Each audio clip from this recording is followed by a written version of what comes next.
In sports, we talk a lot about impact players who make a positive difference.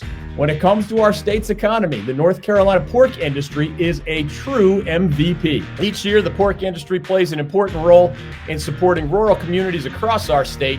It contributes more than $10 billion a year to the North Carolina economy and supports more than 44,000 jobs. Learn more about their positive impact at ncpork.org. The North Carolina Pork Council, the foundational partner of the North Carolina Sports Network.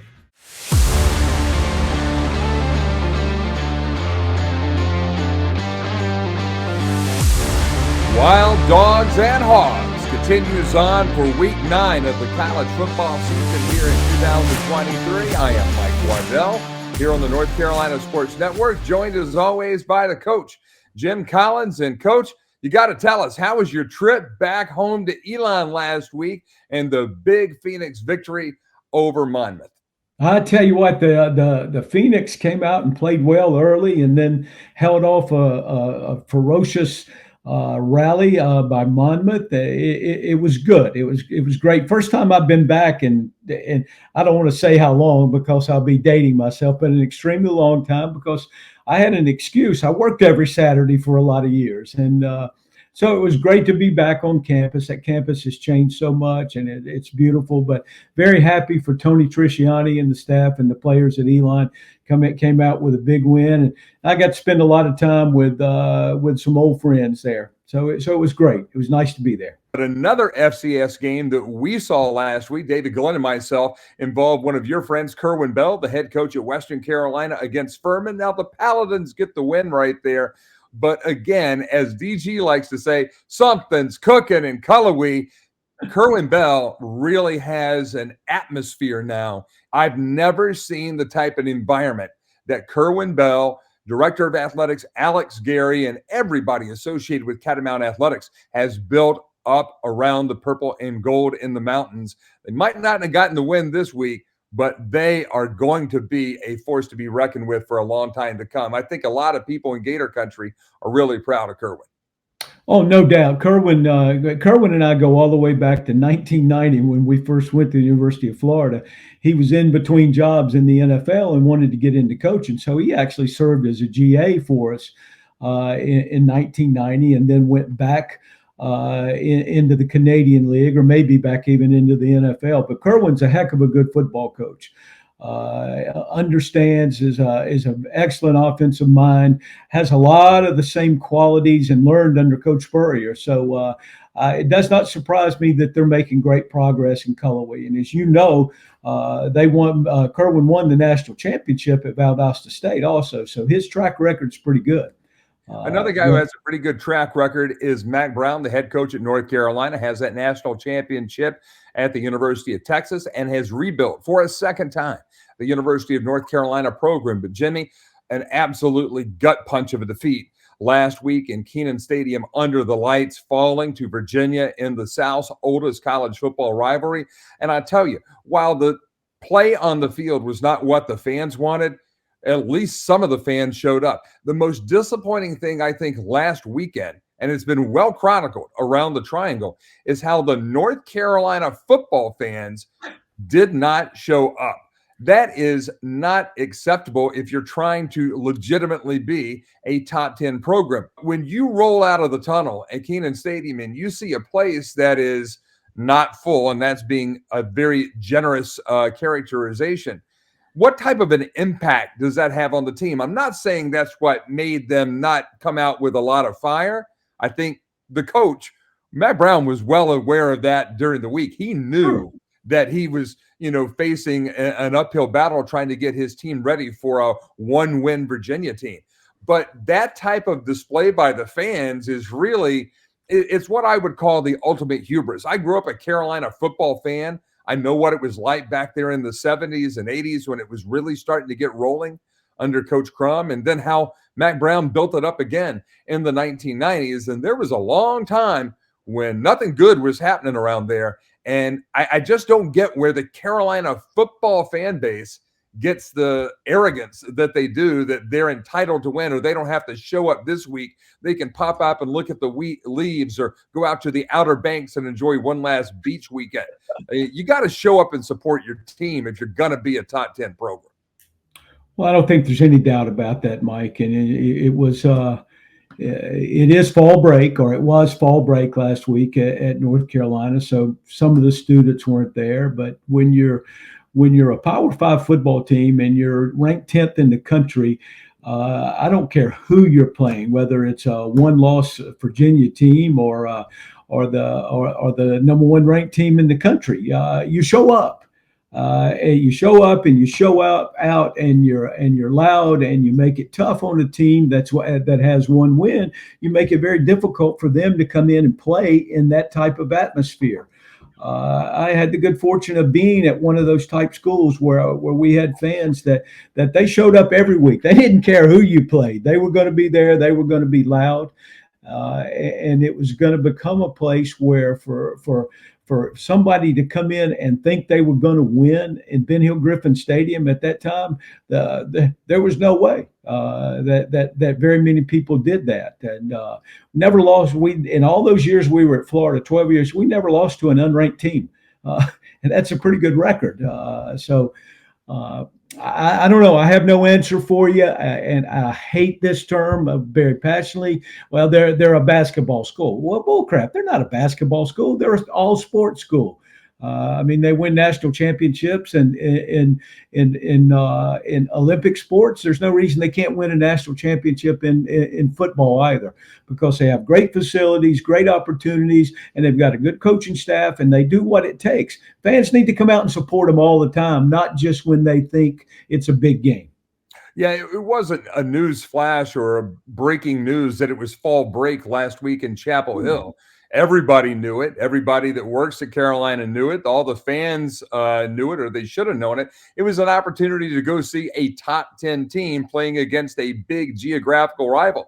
The fact is, they didn't do it. They didn't do it in 2023 last week, and they didn't do it in 1997, back to last year that Carolina had a big-time dominating type team like they have potentially this year. So, when you look back maybe in 2024, 25, and 26, and you don't have a quarterback like Sam Howell or Drake May to get everybody hyped up in the preseason, next year they have a pretty mundane schedule in the opening 4 games, and the 4th game of the year is at home against James Madison.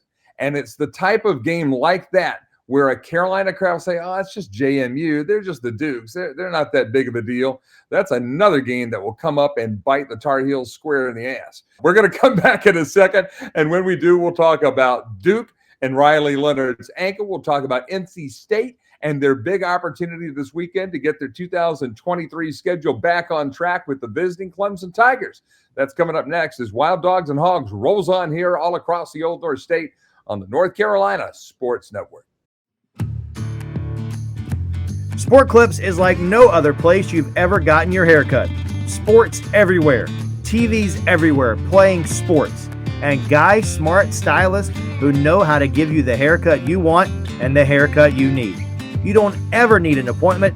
Walk-ins are welcome, and you'll walk out feeling like an MVP, guaranteed. Be sure to ask about the MVP experience, as it's something you just can't put into words. Awesome haircut, hot steam towel, invigorating shampoo, neck and shoulder treatment. It takes a haircut and turns it into an event. Sport Clips, a proud partner of the North Carolina Sports Network. What does it mean when people say America is a land of opportunity? It means the power to discover, To redefine yourself. To improve yourself. to challenge yourself. To realize there's more in you Than you ever knew. that you could do. Means giving people an open field to explore what they do best. With the best tools, The best training. the best technology in the world. We bring out the best in the people who serve. So you can be All you can be.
Wild Dogs and Hogs rolls on here on the North Carolina Sports Network, heading into week 9 of the 2023 college football season.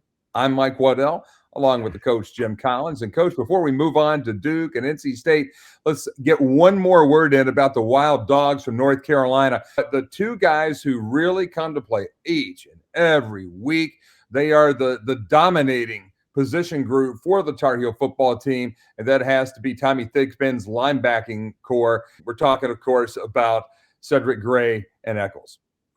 Well, I tell you, I watch those guys very closely, obviously, because they are truly wild dogs. And those two guys were all over the field on Saturday night. But combined, they made over 30 tackles in the game. So they were absolutely all over the place. And fortunate for the Tar Heels that they were there, because those two kept them in the game. And I give Tommy a great deal of credit. He does a great job coaching those guys.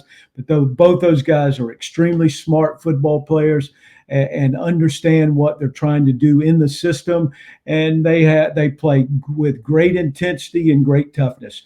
Another linebacker-led team here in the Triangle is North Carolina State at home Saturday afternoon, 2 o'clock on the CW against the Clemson Tigers.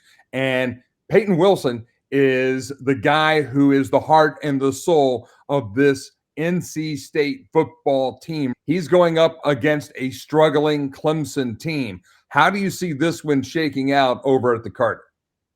Well, ball player, no doubt. Peyton Wilson is a heck of a player. He could be one of my wild dogs in any place that I've coached, without a doubt, because he enjoys playing. He has leadership skills. He's fun to watch. I can assure you that. This will be a real challenge. Both defenses will need to stand up and play extremely well.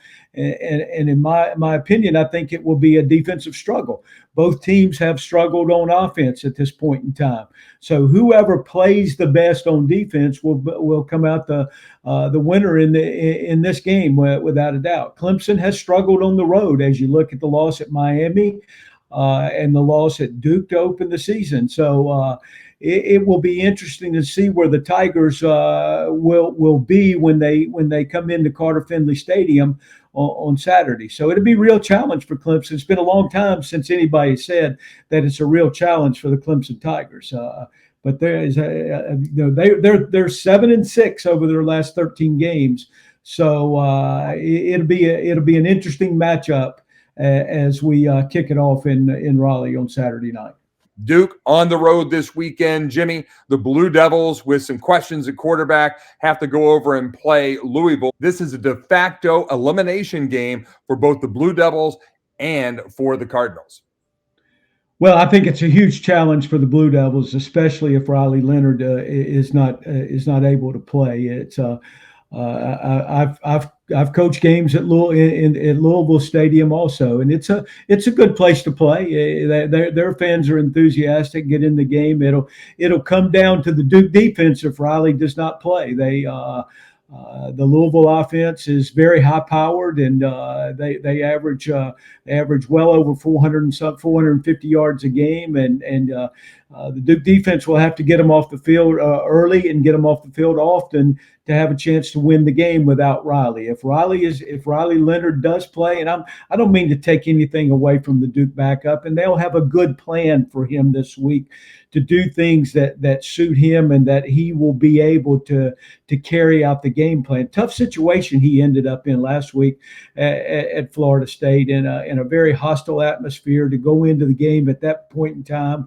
ahead 20-17 with Florida State catching some momentum at that time. Hopefully they can deflect those things at Louisville, get going early, play well on defense, and then get a big win for the Blue Devils. Should be a lot of fun to watch. That's Duke and Louisville coming up this Saturday over in Kentucky. Finally, Coach, before we get out of here this week on Wild Dogs and Hogs, I want to go to a national story. It's been talked about all around. We talked about it earlier this week on the Old North State tailgate.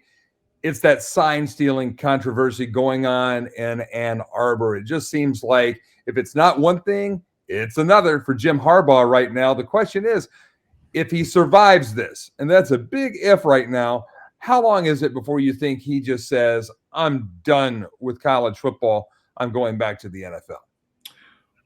Well, I think there's a good chance that could be it could be in the works if this situation ties that to him that he had anything to do with the planning of this. I would think from an administrative standpoint, after already being suspended for 3 games due to some recruiting things that happened during the COVID era, I would think the Michigan administration would have to make some real decisions on this. There's sign stealing everywhere. Anybody that thinks that you're not trying to steal signals from the other team, they're sadly mistaken. But it happens it happens during the game and early in the game, and people call around all the time to an opponent. You call a friend on another step, say, "Hey, you get any signals?" You pass along information. It happens. But the ability to go watch a team in person and film nothing but the sidelines and get their signals and then apply it to the video as you watch it with those signals, huge advantage, especially from the defensive standpoint when you can have some idea of what the play is going to be. It makes it a whole lot easier to make a call. So I think could be a tough situation for Coach Harbaugh if they prove that he set this up and sent this particular person to 11 Big Ten schools. It is a crazy time of year, and it's only going to get more bizarre over the next 6 to 8 weeks. And Jimmy, we'll be right here to talk about it. Thanks a lot, big guy. Have a great weekend, and we look forward to seeing you again next week right here on Wild Dogs and Hogs.